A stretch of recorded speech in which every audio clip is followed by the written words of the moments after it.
Hey everyone, welcome to day 4 of the Sunflower Seams Daphne Sew Along.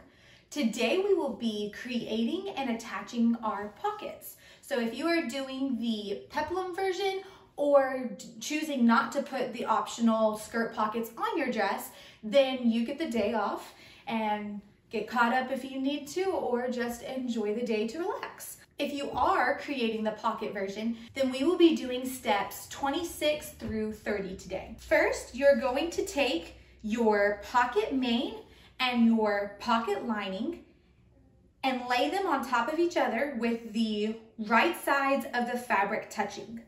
I did mention this in the day 1 video, but just wanted to reiterate that your lining will be shown on your main garment.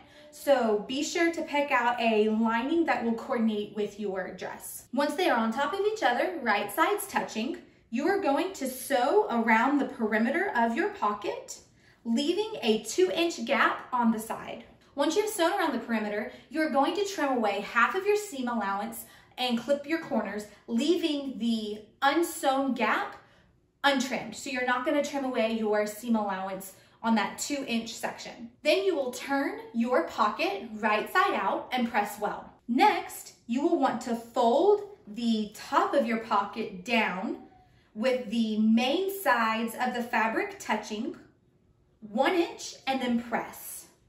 So it'll look like this.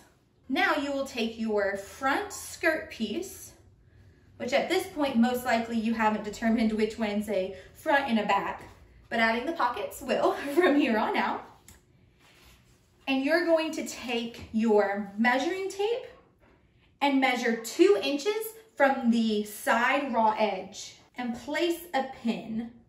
And you'll want that pin to be as vertically straight as possible. If you are creating the vintage length or a dress length for sizes 18 month to a size 4, then you are going to measure up 2 inches from the bottom raw edge and place a pin. If you are creating the dress version for sizes 5 to a 14, then you will want to measure 4 inches from the bottom raw edge. Once your pins are in place, you will see that you have created this corner where your pocket can sit perfectly into. So then you know that it will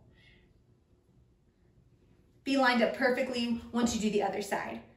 So once you have your pocket in your little nook, pin the pocket down and then sew along the side edge, the bottom edge, and then back up the opposite side edge, making sure to have this 1 inch flap down.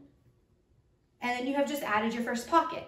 You'll then want to repeat those steps for the opposite side for your second pocket. And you have just completed day 4. Be sure to join us tomorrow for day 5 as we create and attach our skirt.